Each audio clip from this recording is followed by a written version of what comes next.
আমরা প্রায় সবাই ট্রেনে যাতায়াত করি, টিকিট কাটা, প্ল্যান করা, সময় মতো পৌঁছানো সবকিছুই যাত্রীর দায়িত্ব। কিন্তু সমস্যা শুরু হয় তখনই যখন কোনো কারণে আমাদের নিজেদের টিকিট ক্যান্সেল করতে হয়। ধরুন আপনি যে টিকিট কেটেছেন তার মূল্য 1000 টাকা, তারপর অসুস্থতার কারণে বা অন্য কোনো কারণবশত সেই টিকিটটা আপনি ক্যান্সেল করলেন।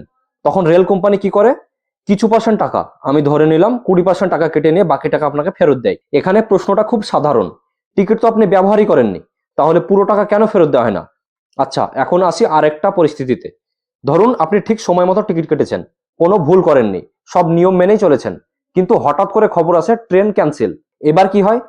রেল আপনার পুরো টাকাটা ফেরত দিয়ে দেয়। ঠিকই আছে, কারণ দোষ রেলের।